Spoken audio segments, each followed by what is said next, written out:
আল্লাহ আমাকে আমাদের সবাইকে মাফ কইরা দেন আমিন। আপনারা আসলে মুসলমানদের পরিচয় আল্লাহ রাব্বুল আলামিন কোরআনুল কারীমের ভিতরে বলেন ওয়ায়ুসিরুনা আলা আনফুসিহিম ওয়ালাউ কানা বিহিম খাসাসা।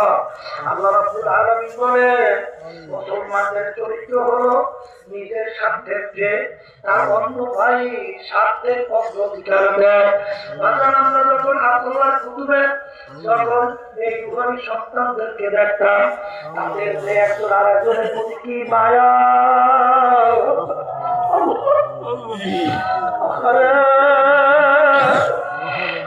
আজকে দেখা যায় আর নিজেদের ভিতরে শত্রুতা।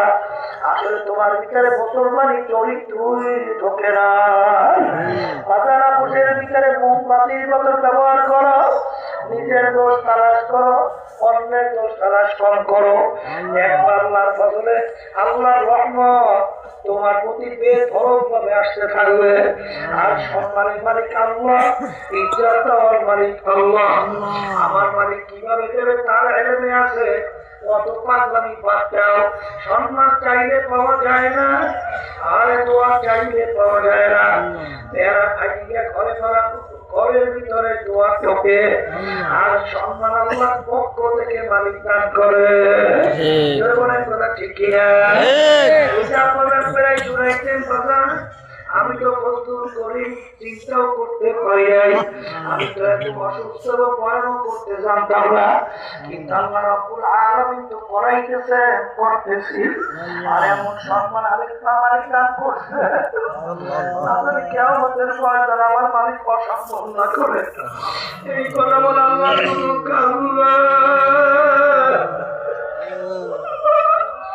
মালিক আমাদের দুনিয়াতে সম্মানিত বানাই না।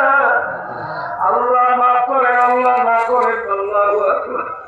আবার কিয়ামতের ময়দানে যখন অসম্মান মালিক না করে, মালিক অসম্মান করিলে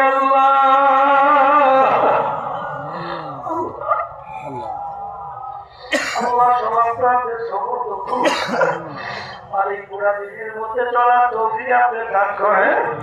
আপনার মহব্বত প্রিয়জনের মহব্বত পয়দা করে দেন। আল্লাহ যে আযাব আপনি ঘোষণা করছেন, ওই আযাব এক সেকেন্ডে সহ্য করা আমাদের কারণ নাই।